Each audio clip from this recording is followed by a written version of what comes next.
Okay. Hello, everyone. Welcome to the fourth session of Kabbalah and Hassidut for Litvaks. Today, we're going to be discussing Tzimtzum, the doctrine which is found primarily in the Arizal, namely that the first act of creation by God is an act of self-limitation. Before we begin, I would like to review the basics of what we've seen until now, and that is that we've seen that there are two models of creation that we talked about.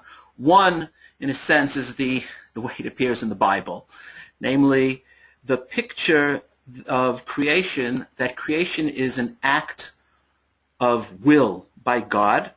God creates by the Word. He creates something out there in the world. And that, we said, is a male model of creation where men create outside of themselves. Okay?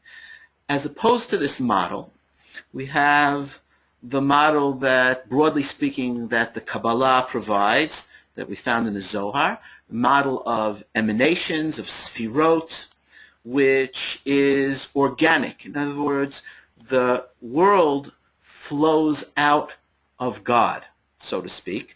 And that, we said, is a more female model of creation, where the creation happens within the person as opposed to being created outside of the person. And that's a more female model. Now, the problem with the model that Kabbalah provides, with the quote-unquote the female model of creation, is that it undermines the otherness of God. This idea that there's a God, what you could call Elokei Shamayim, and we talk about Yirat Shamayim, that God is Bashamayim, and we are Ba'aretz, and that is a very fundamental picture that we have of God that comes from Tanakh. But the female model of creation, where the world is a flow that emerges from God, as we said, it undermines that. Now, why is this important? Because a primary model of our relationship with God is that God is the mitzaveh and we are mitzuvim. God is the commander and we are commanded. This is what you could say one of the primary models of how we view our relationship with God, if not the primary model. The idea of being commanded, we sense being commanded by an external voice. If everything is a flow, then you don't really have a personal God, and you don't have a God that's out there commanding you. So this is a very significant problem with the picture of the sfirot emanating from the Ein Sof, or emanating from Keter, either way, as we saw in the previous sessions. It's at odds with the predominant model that we're used to. So in that sense, what we're going to see now in the Arizal, in the first source, which is from the Arizal, is that the Arizal really saves, in a sense, saves the transcendent God. He saves some aspect of God as God appears in Tanakh, God as the other, God as not being part of the world. So let's see that together right now. Okay, so this is the first source which we're going to see from the Sefer Eitz Chaim, Shar Aleph Anaf Bet, towards the very beginning of the Sefer. And this is the source of the doctrine of Tzimtzum. So let's read it. I'll read it to you. Okay? Da ki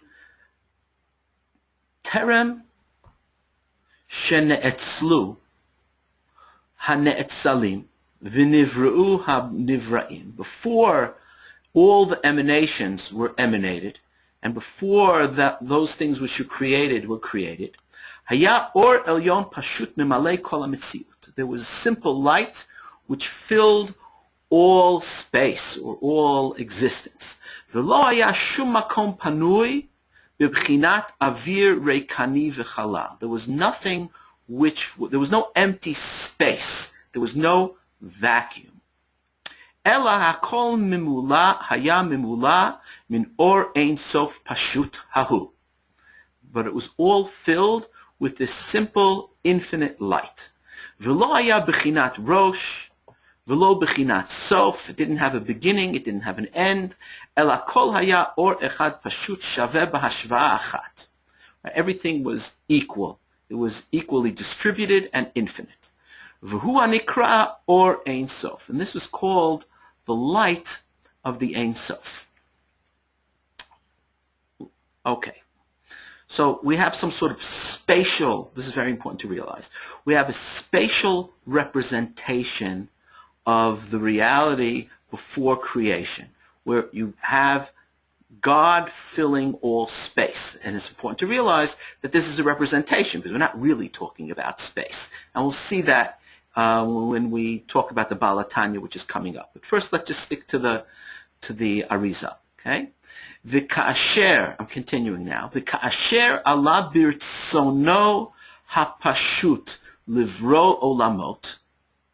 When it arose in his will to create the worlds. Now, ala birtsono, when it arose in his will, that phrase is something that we need to pay attention to. It still holds on, the Arizal still holds on to this organic imagery. We wouldn't say that the way, the formulation that the Torah Shebichtav has, we wouldn't say Allah birtzono. What does it say? It says Vayomer Elohim. It's active. There's a verb and there's a subject and an object. Allah birtzono is that it emerged within his will. It's almost as if it's some sort of organic process. You picture a flower unfolding, right? It's Allah birtzono hapashut. It's something that almost had to happen, right? You get this idea of organic development. Allah birtzono hapashut livro et ha'olamot ulaha'atzil ha'ne'etzalim lahotzi ha'or la'or shleimut po'lotav u'shmotav v'kinuyav. We talked about names, that God's name or names emerge in creation.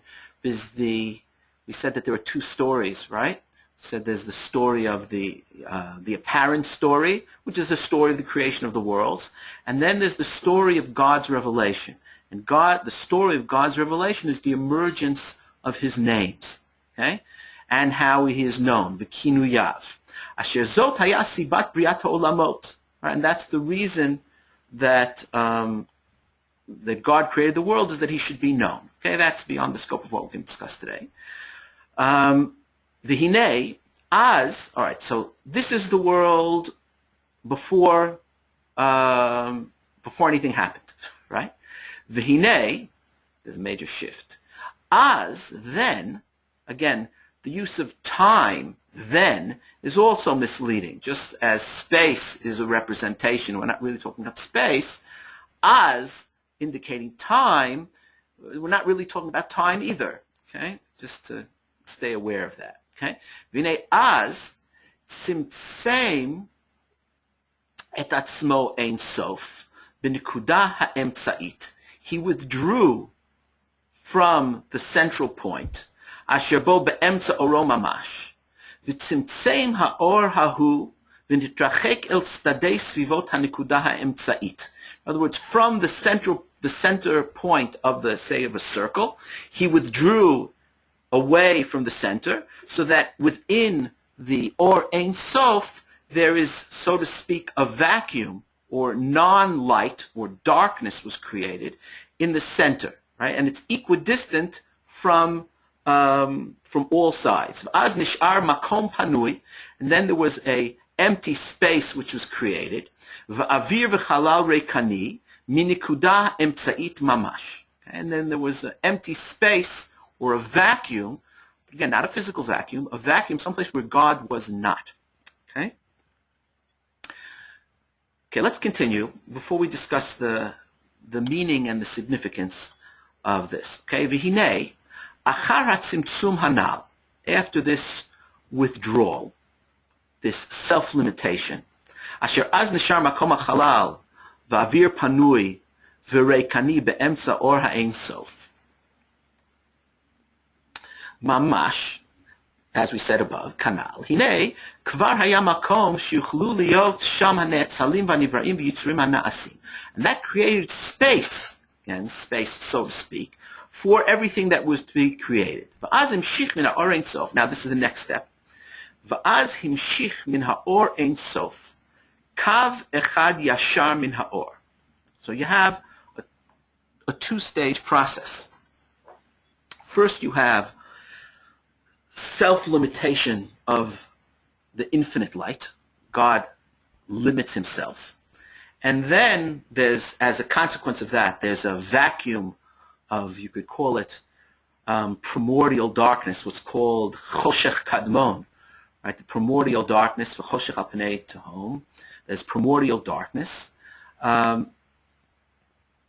In that darkness, there is emanated a ray of light that comes from the Ein Sof. V'az himshich min ha'or Ein Sof, kav echad yashar min ha'or, ha'agol shelo milamala lamata. So it starts from above and it goes down. Umishtalshel v'yorei toche chalal hahu kazeh. In the book there's a diagram. It's basically a ray of light that comes from the circumference of the circle in towards the center. Okay? V'rosh ha'elyon shel hakav nimshach min ha'ein sof atzmo. And the top part of the line comes from the Ein Sof itself, v'nogea bo, and it actually touches the Ein Sof. That's a very important point, okay? That the light of the Ein Sof did make it into the world in a limited sense. It is nogea ba Ein Sof atzmo. Omnam, siyum hakav hazeh lamata b'sofo eino nogea ba'or Ein Sof. It doesn't go cut straight through the circle, but it ends up in the world, and it is, in a sense, buried in the world. V'derech hakav hazeh nimshach v'nitpashet or Ein Sof lamata u'b'makom hachalal hahu ha'etzilu bara v'yatzar v'asa kol ha'olamot kulam. And from that light, which was emanated from the Ein Sof, after the Tzimtzum, that's where all the worlds emerged from. Okay? All right, let's go back and talk about what this means. Okay? Without, well, the first point really is there's something that always bothered me about this, until a friend of mine asked me a question, and from that question I was able to understand something. My friend asked me as follows. He actually has a background in physics. He said he doesn't understand what the Torah Tzimtzum is about. If we say that the force of gravity is everywhere, for example, how does that not allow for me to exist? Why do we say that God filled everywhere, filled all the space, and then there was, because that God filled all the space, there was no place for the world to exist? Therefore, he had to limit himself and contract, so to speak, in order to give space to the world. Gravity doesn't have to contract itself in order to give space for me or for physical objects. So it was a very good question. I think the answer is as follows. God and human beings, because we're really talking about the existence of human beings and how they perceive things, God and human beings then are of the same substance, so to speak. Let's look at it this way. You have the relationship between a parent and a child. So when the child is young, when the child is an infant, the parent is all over the child, particularly the mother, right? But the parent is all over the child. And the child feels at one with the parent. There isn't even a question of, There's no sense yet of independent objects. Right? As the child gets older, and there's a sense of autonomy that grows within the child, and the parent, a good parent, knows that as the child grows older, the parent has to withdraw to give the child space. Right? For those of us who have or have had adolescent children, we know the term, give me space. Now again, they're not talking about necessarily physical space. They're talking about emotional space. But the metaphor of space, the use of space as a metaphor, is there. The same would apply here. The first thing that has to happen in order for God to create, in order for there to be, when the Har'el talks about the purpose of creation, is that he should be, that God seeks to be known. Right? In order for that to happen, that there should be another, if you will, sentient being that can know God, the first thing that has to happen is God has to limit himself. So the first act of creation is an act of self-limitation to make room for another. Okay? So you'll notice I'm using the human metaphor of relationships in order to understand what the Har'el is saying. And that goes back to the first session that we gave, namely that the basic assumption at work here is that we are created b'tselem Elokim. We are created in the image of God, and we can know God, therefore, through ourselves. Right? So through ourselves means I do introspection, and I also think about my creative process, and I also think about my relationship. So when I think about God creating another, I think, okay, when I come to create another, how do I do that? So the first thing I really have to do is make space for the other person, right? Or else I'm just having a relationship with myself. So that's the reason the Har'el can say, there was nothing but God, and God had no relation with anything else because it was all God. But when he desired to have a relationship with another, the first thing that he has to do is limit himself. Okay? Now, after that self-limitation, so now we have room for the other. But that's not enough. Something has to happen after that. V'az himshich min ha'or ein sof, kav echad yashar min ha'or. There's an emanation of the kav, of the line. It's a line of light, so to speak, which comes from the Ein Sof. What would be, let's just try to translate that, if there had been no secondary emanation, if there had been no light, so what would creation be there? There would be room for the other, but creation would be lacking something very fundamental. You would have God as Or Ein Sof, and then a vacuum, so to speak, in which the world exists without any possible relationship between the world and God. That world would be very dark. It would be without hope, without any chance of redemption. You would just have this world which was totally other from God. So then God has to reach out to that world through a ray of light. Right? From that ray of light is all hope, is all relationship with God, that there's a possibility to perceive God at all in the world, and that is somehow connected to the Or Ein Sof. It's not merely a, you could say, figment of our imagination.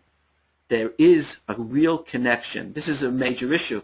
When we perceive, when we have a religious experience, is it real, quote unquote, or not? For instance, William James spends a great deal of time writing about how do I distinguish between an authentic religious experience and a hallucination.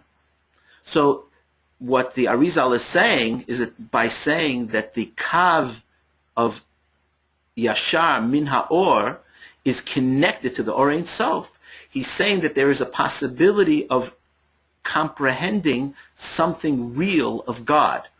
It may be hidden in the world and buried in the world, but it is possible to get to it. If there was no kav, then it would be impossible to have a relationship with God. And then you'd be living in a very dark world filled with despair and no chance of redemption. Right? It's very interesting what the kav is also called the chut shel chesed. Right? We know the term chut shel chesed by Esther, right? Esther, the Gemara in Megillah says, Esther yirak roket haita, right? But mashach aleh chut shel chesed. There was a thread of loving kindness which God drew to Esther. The chut shel chesed, that is the ray of light. That is the hope. The source of hope is this chut shel chesed. And it's very interesting. The word for hope is the same word for thread. Right? Tikva, hope, comes from the word kav, right? Which also is the word for thread, as in tikvat hashani, the red thread that the Meraglim gave Rachav. Okay? So a tikva is a thread. It's the kav. It's the kav that emanated from God that gives hope. And this is true in English as well. We talk about a thread of hope. Right? Tikva is a thread of hope.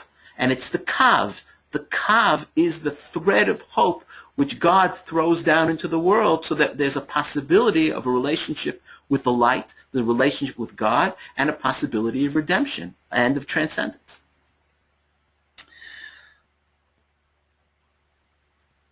So that's what we have here in this piece from the Sefer Etz Chaim. Now I would like to take a look at a piece from the Tanya where we further have, you could say, a further application of this idea of that we are created b'tzelem Elokim, and we can understand the Tzimtzum based on models of human behavior and interaction. Let's see what the Tanya says here. So this is the Tanya from Shara Yichud V'Ha'emuna.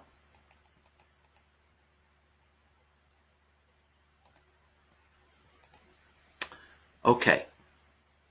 He says as follows: V'hinei, behold, Shem Elohim, the name Elohim in the Torah, Hu Shem Midat HaGvura V'Hatzimtzum. That's a name which is associated with Midat Hadin, with Gvura. Gvura is Ezehu Gibor HaKovesh et Yitzro, restraint. Right? So Gvura is Midat Hadin, divine justice, and restraint. V'lachein, now the reason Elohim, this is not just the Tanya, right? This is already Rashi on La Torah, that Elohim is Midat Hadin. Elohim, in a sense, right? Elohim is not God's proper name. Elohim just means the Almighty, right? Yud Kei Vav Kei is the name. So Elohim is a way of hiding the divine presence within the idea of God being the Almighty, okay? And within the idea that God acts through nature. V'lacheinu gamkin b'gematria hateva. The gematria of Elohim is teva, is nature. So we talk about the might of nature. God is hidden within nature. Okay? Lefi shemastir ha'or shelamala, because nature actually hides the divine light. Hamahaveh u'mechayeh ha'olam, which gives life, which animates, which constantly animates the world. But what teva does is when you see the laws of nature and its predictability and the fact that things keep coming around in the exact same way, you don't see that God is the one who actually animates it. Then it becomes a matter of faith. It is not a matter of knowledge, because God is hidden. Okay? Now this is a very important phrase. V'nir'eh ki'ilu, and it seems as if ha'olam omeid u'mitnaheg b'derech ha'teva. And it seems as if the world is determined by nature. V'shem Elohim zeh, and this name of God, the name Elohim, hu magen v'nartik l'shem havaya. It is protects, and it is a vessel which holds the name of Yud-Kei Vav-Kei, laha'alim ha'or v'hachiyut hanimshach mishem havaya, to obscure the light which comes from the divine name Havaya, u'mehaveh me'ayin liyesh shelo yitgalel hanivra'im v'yivatlu b'metziut. Why is this necessary? Because God constantly creates the world out of nothing, and that is not something that we, those who are created, could fathom and bear. Right? Because then there would be, in a sense, there would be no room for us. Right? That's why it's necessary for God. The first act of creation is the act of self-limitation. God has to hide. He has to limit himself in order to make room for us. Okay? V'harei bechinat gvura zo v'tzimtzum hazeh hu gam ken bechinat chesed sheha'olam yibaneh bo. This is very important. We would say normally that the act, God's act of self-restraint, of limiting himself, is an act of din. Let's again illustrate this with the relationship between a parent and a child. If we provide the child, even as they're growing older, with everything that they need all the time, they'll never be independent. Right? So we have to restrain ourselves and let the child face the consequences of their own actions, feel the needs that they have, in order that they should mature and learn how to productively acquire the things they need to have their needs fulfilled. Okay? So that the act that I do as a parent to let my child, when they're 2 years old, to let my toddler begin to walk, and even if I see they're going to fall, I have to let them fall, that's an act of din. I have to hold myself back. Right? And that is experienced by the child as, why didn't my parents help me? Why don't they come to my aid? So that's experienced as din. Yet, what the Tanya is saying here is that this din, and this is very important to understand what Midat HaDin is about, Bechinat Gvura Zo v'Tzimtzum Hazeh, this self-limitation and this act of divine judgment, Hu Gam Kein Bechinat Chesed She'olam Yibaneh Bo. Why is that? Because why am I restraining myself? It seems that the first action, see, I misled you a little bit, because I said that the first action of God as creator is an act of self-limitation. This is not entirely accurate. The first action is the desire to create, and the act of self-limitation is because he desires to create. So the act of self-limitation is, even though it's perceived as withholding love, as I let the child fall, so to speak, even though it's perceived as withholding love, it comes from a place of love. Why am I restraining myself? I'm restraining myself precisely because I love my child, and that makes it even harder. Right? V'zo hi bechinat gvura haklula b'chesed. Right? So you see that when we talk about different divine attributes, it's not so simple. The attributes are really in the service. Gvura is in the service of chesed. Let me give you an example. Okay.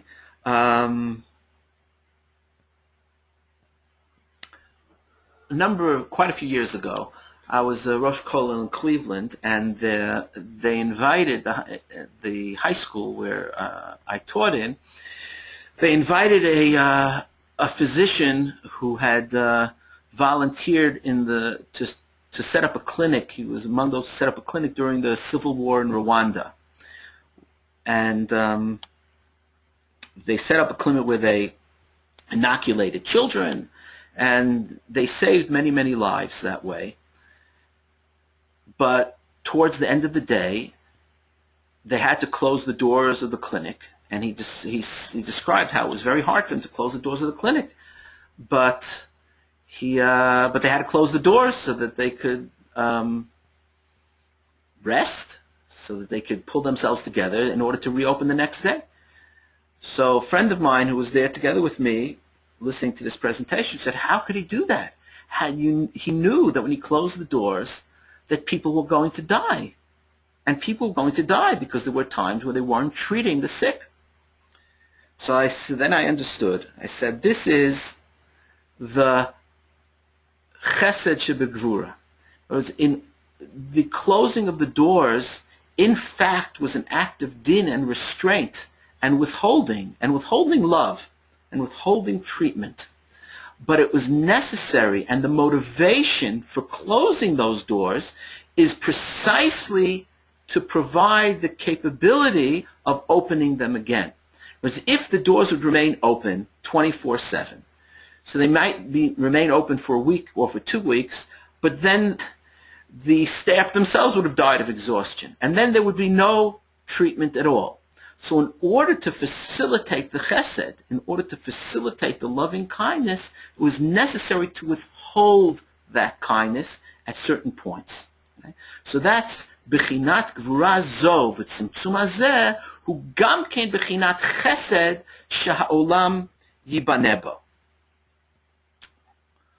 So that is the first aspect of the Tzimtzum, that God, out of an act of love, appears to withhold, or does withhold, and that appears to us as an act of din, as an act of restraint, as an act of not giving, whereas in fact it is an act of love. That is this chapter in the Tanya. There's something else that he says here which is very important, which I want to pick up in the next chapter in the Tanya. He says here in chapter 6, V'nir'eh ki'ilu ha'olam omed u'mitnaheg b'derech ha'teva. It seems as if. Is it true that the world behaves according to the laws of nature, according to the Tanya? No, it's not true. But it appears to be true. What he seems to be saying here, and we're going to see this more in the next chapter, and this is a very important point, is that the Tzimtzum of God, in order to create the world, is not for real. It only creates a certain impression of having a space where God is not present. But it's only nir'eh ki'ilu. It only seems as if, but that is not accurate. Okay, let's take a look at the next piece from the Tanya. Okay. So here, this is the next chapter. He says like this: V'hinei yesh lahavchin. V'hinei kan yesh lahavin. Yesh lahavin shigegat miktzat chachamim. There are those who say, and they're shogeg, they're wrong, and they're not to be held guilty for their being wrong. Be'einehem, Hashem yichaper ba'adam. God should forgive them for their wrong, for their incorrect understandings. Who's he referring to? He's referring to apparently Talmidei HaGra. Okay? Not the Gra himself, and not the Nefesh HaChaim, but there apparently were Talmidei HaGra who understood as follows: Sheshagu v'ta'u, that they misunderstood Be'iyunam b'kitvei ha'arizal, when they studied the Arizal, they misunderstood. Vehevinu inyan tzimtzum hamuskar sham kipshuto. They understood the tzimtzum to be literal. And what does that mean? Shakadosh Baruch Hu silek atzmo umahuto chas v'shalom me'olam hazeh. That God actually withdrew from this world. Rak shemashgiach milamala bashgacha pratit al kol ha'yitzurim kulam asher b'shamayim mimal va'alatz mitachat. Okay? So he says that there are those who misunderstood the Arizal, and they took the Arizal literally. Taking the Arizal literally, right? Basically, what I said at the outset, the Arizal, in a certain sense, you could say, set out to save God from pantheism. That the view that you get from the Zohar and from this model of emanation and this female model of creation is that God just flows into the world. So what did the Arizal do? The Arizal created a dualistic way of looking at the world. There's God, and there's non-God, and then God created in that non-God area, he created something else. So there's God in the world. That's a dualistic view. What the Tanya does, and the truth is, I think that view, if I would ask, quote-unquote, Litvaks, before they studied Hassidut and Kabbalah, and maybe if they weren't convinced by the Hassidut and Kabbalah that they studied, maybe they would insist upon this even afterwards, that the world really is, we do have a dualistic view of the world. There's God. God is Bashamayim, and we're Ba'aretz. And the way God relates to the world is through some intermediary of command, of Torah, of the word, however we choose to describe it. But what the Baal Tanya is doing, in a sense, he is bringing back the organic view, which perhaps the Arizal wanted to repress by introducing this idea of the Tzimtzum. So what the Sefer Tanya is saying here is that those who misunderstood and understood that the Arizal meant it literally, and that means that God actually withdrew, right? And his relationship with the world is from a distance, okay?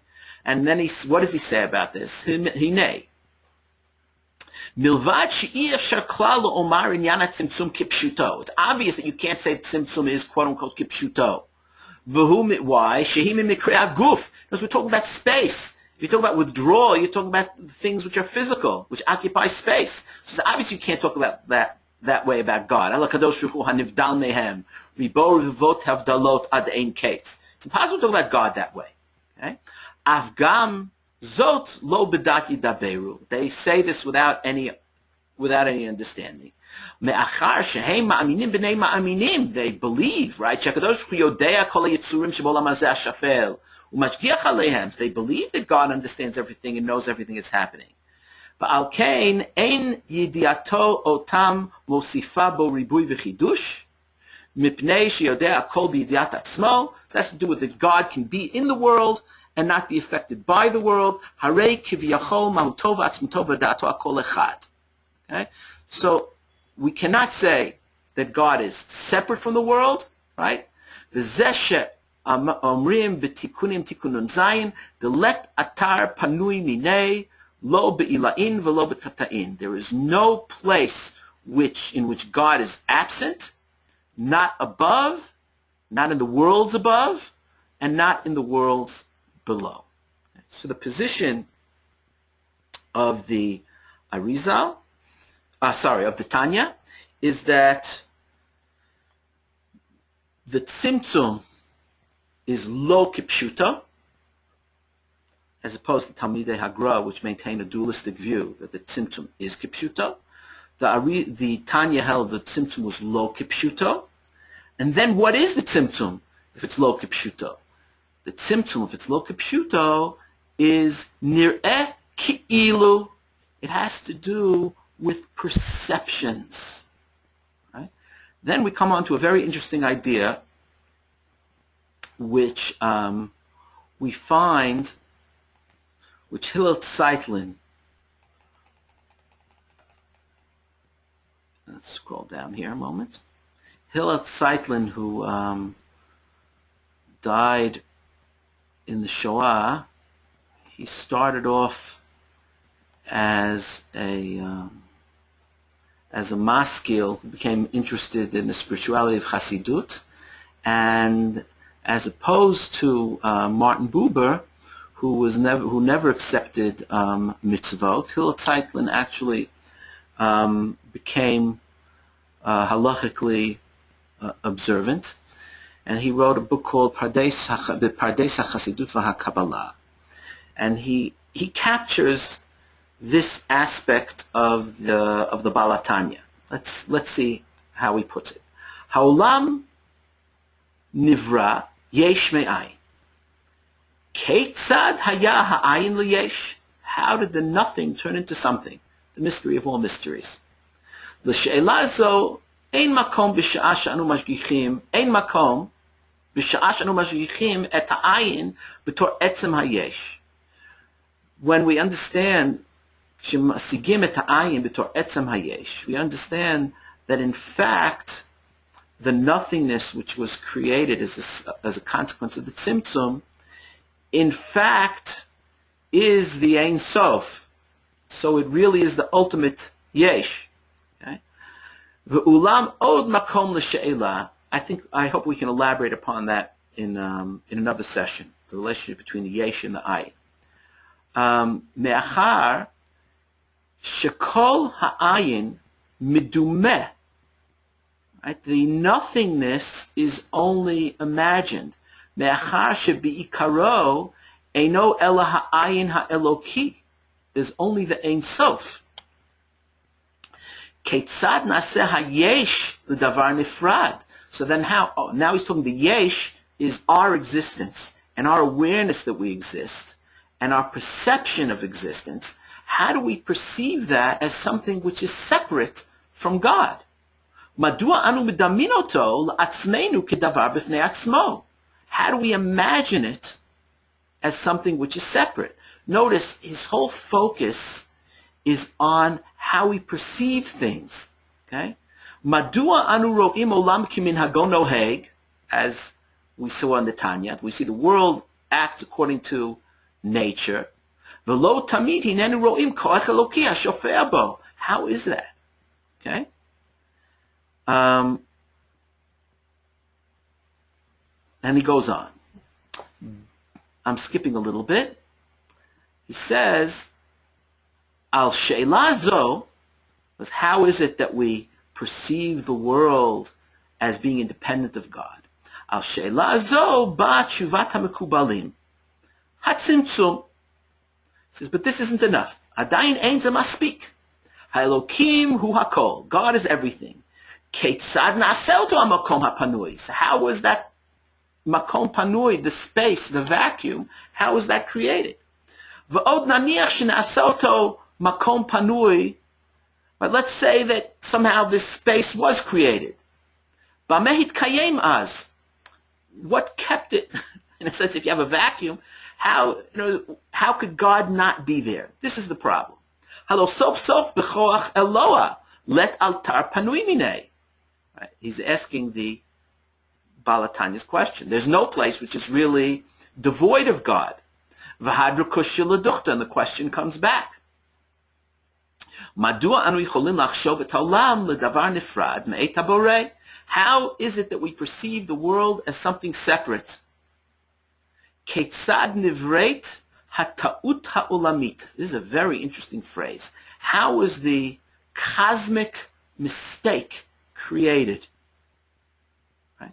This, I just have to say, is very reminiscent of Hindu philosophy. This is not the place to go into it, where he talks about ta'ut ha'olamit, this cosmic ignorance, you could say. The Hindus call that avidya. Avidya, non-knowledge or ignorance. Okay? He wants to know, how is this ignorance created? So he says, Hassidut hisbira, eifo at tzimtzum ba'ofen acher. Hatzimtzum hu rak l'gabei didan. The tzimtzum is only from our perspective. The tzimtzum, meaning all of creation, we think, here's where the shift has to come. We think that creation, when you read Torah Shebechtav, right, that creation is something that happens out there. No. Creation is something that happens in here. God created a perspective for us, which is in fact ignorance, which is not a true perspective. It is a limited perspective in order that we should be able to perceive something of God from our perspective. And that allows that the perception, ki'ilu, of something which is not God. He'elokut lo silka et ora. God did not withdraw his light. Ki im gilta et ora lefi midat hasaga. But rather, creation is an act of revelation which is limited by our capacity to perceive. Uklei atfisa shel hanivra. Ein kan hagbalat ha'elokut. There's no limitation of God. Ki im gilui miyuchad shel ha'elokut. So he turns it on its head, and I think this is an accurate reading of the Baal Tanya. That, in fact, the Tzimtzum is lo kipshuto. And what that means is, as opposed to the model where I restrain myself from restrain myself from helping my child because I know it's for their own good, so I'm really not helping them. And sometimes I'm really not there. That's from the human perspective. But from the divine perspective, God is always there. And the impression that we get that he's not there is an impression which God created for us. God reveals himself, but we can only catch a piece of it. So the limitation is our perceptions and not God. This is a certain take on the Tzimtzum. Okay?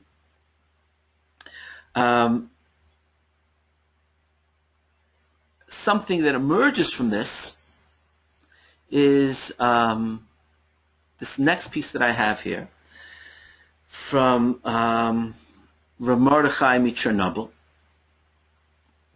He says, Ha'ikar laha'amin be'emunah shlema ki haborei baruch hu malei kol ha'aretz kvodo v'let atar panui minei, and there's no place which is devoid of him.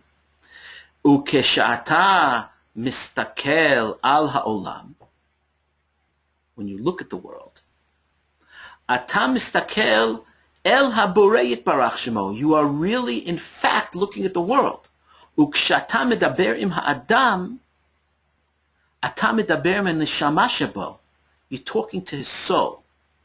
This is not apparent, but that's the reality from God's perspective. From our perspective, we're seeing the world and we're not seeing God. But in fact, we have to believe, and that's why it becomes a matter of faith. You can only have faith in a world where there is tzimtzum, where things are not apparent, where God created a certain impression which is misleading, which needs to be misleading, in order that we should be able to have a sense of ourselves as separate from God, and as the world separate from God. But we have to believe that it's all really part of God. And so there's this complex reality, which we even find, the truth is, in Nefesh HaChaim, where Nefesh HaChaim talks about the world from God's perspective, mitzido, and the world mitzidenu. And he goes on to say even, for example, that Torah mitzvot are only exist mitzidenu from our perspective. From God's perspective, it doesn't exist. But that's something for a later session. Okay, I would like to see one more source, which is the Baal Shem Tov. let's see this here, one moment. Okay, here's the Baal Shem Tov. Up. Here we go. Okay. An introduction. What the Baal Shem Tov is about to do is going to talk about the Tzimtzum. He's going to read the Tzimtzum back into creation, into the story of Bereshit. And he's going to do what's called, what you could call the modernist turn. And I'll explain that when we get to it. But let's see. Okay, this is from the Sefer Baal Shem Tov, which is a collection of quotes by the Baal Shem Tov. The Baal Shem Tov didn't write anything by himself. Most of what we have is from his Talmidim. Okay, this is called from a book called Sefer Baal Shem Tov. Vayom Elohim yihi or vayihi or. B'shem ha'eloki harav Baal Shem Tov. In the name of the divine Baal Shem Tov. Hu amar vayehi. He's talking about vayehi. Okay? He said, and it was. Amar lashon levush. Words are we talked about levushim. Words hide or enshroud meaning. Okay? And then he goes on to say, Va'amru kol makom shne'amar vayehi. This is Gemara in Megillah. Hu tsa'ar. Remember, vayehi b'mei Achashverosh or vayehi b'mei shvot hashoftim. Whenever it says vayehi, and it was, maybe it's the onomatopoeia, right? Vayehi sounds like a whining sound. Vayehi, vai. And it's also, and there was a sort of a paying attention to or a consciousness of the passing of time. So it's hutsa'ar. So now look what he's doing. Vayehi or, he's going to say, is bound up with suffering. V'ratza lomar, ha'ein sof ratza lahalbish et atzmo kidei sheyikabel tuvo ubehiruto hayat sarich vayehi. In order for the Ein Sof to be able to express itself, it needed to enshroud itself in a tzimtzum. When I go out into the street, literally, I have to put my clothes on. Right? That's a tzimtzum. I define myself in a certain way and not in another way. So that, for God, so to speak, is painful. Ratzal albish et atzmo kidei sheyikabel tuvo ubehiruto hayat tzarich vayehi. Coming into being is a tzimtzum. Shu tzimtzum kayadua liyodeichem. Right? In order for God to express himself, now we're talking about in human terms, creation becomes self-expression of God. And it becomes an act of limitation, because when you express yourself, there's part of yourself which you're not expressing. Okay?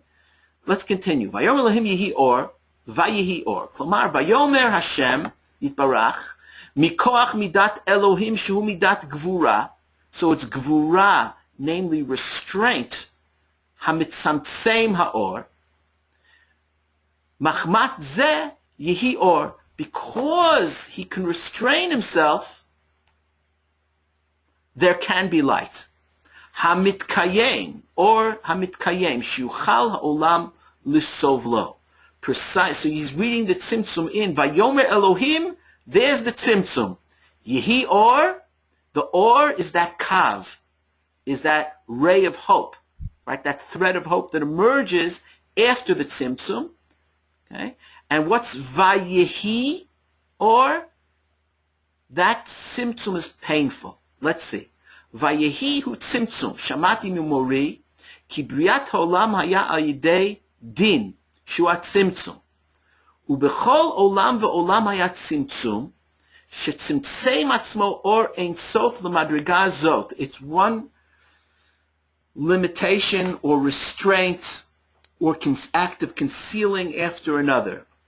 כדי שיוכלו לקבל אורו ולהשיג גדולתו, כל חד לפי מה שמשאר בליבי. It becomes very subjective, okay, according to what the heart can absorb.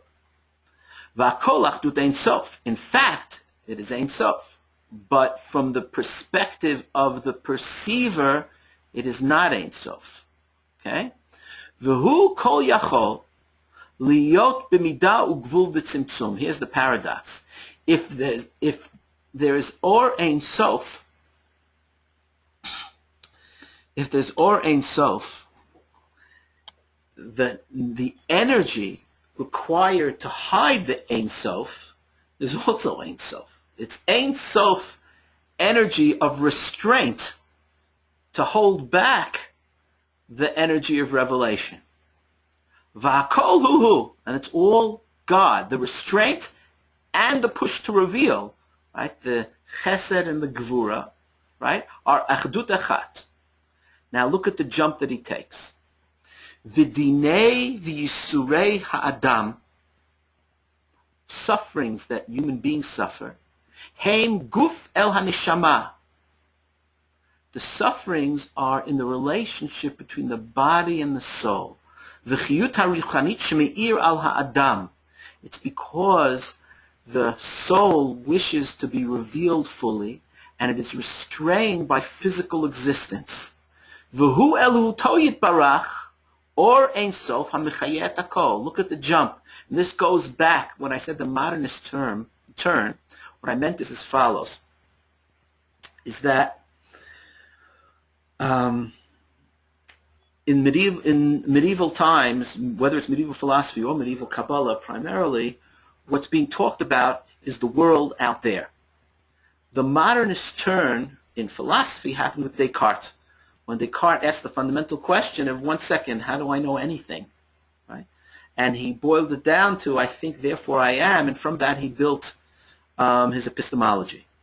In other words, the shift from looking at the world out there to turning the spotlight around and turning it to human beings and saying, wait a second, what is the nature of my perception? How do I perceive anything? Which is really the next 500 years of philosophy, broadly speaking, is it's called the modernist turn, which began with Descartes. And what you have here is also, in terms of the relationship between Kabbalah and Hassidut, is you have this turn. If the Arizal is talking about what's happening in God, the Baal Shem Tov is empathizing with God and seeing the suffering. I apologize if this begins to sound like another religion. God's suffering in creation, and at the same time, then saying, and we all of us have to do the Tzimtzum. We all live the Tzimtzum because we have the Ein Sof inside of us, which we have a drive to express, right? So that is the taking in what we could call the interiorization, right, of the Tzimtzum. The Tzimtzum, as it's described by the Arizal, is something that's happening outside. We take that inside, it's the opposite of projection. It's interiorization. And we say, this is what happens to us. Right? And then, of course, it goes around in a circle, since this is what happens in us, in our relationships, in our desire to express ourselves, in the incomplete nature of our self-expression, which is necessary in order to make room for the other. All that is the Tzimtzum. Okay? So what we have here in the Tzimtzum, it's not to be understood spatially in any way, and even those that say that Tzimtzum is kipshuto don't understand it spatially, of course. It needs to be understood in terms of our being created b'tselem Elokim and what is necessary in order to establish relationship with others. And the first thing that has to happen is self-restraint in order to make space for the other. The ultimate motivation of that self-restraint is really not restraint. It's really love. It's in order to have the relationship with the other. In order to reach out to the other, paradoxically, I have to restrain myself. And that is the quandary, so to speak, that God finds himself in when he Allah b'machshavto or b'ritzono livro et ha'olam. He wants to reach out, so to speak. In order to do that, he needs to restrain himself. Okay? All right, next time we will discuss the nature of this empty space. There's a very interesting story of the Baal Shem Tov and an interpretation of Rabbi Nachman Breslov. So I hope that you can make it next week. Take care. Good afternoon and good night. And for those of you on the East Coast, keep safe and warm in the snowstorm. Take care.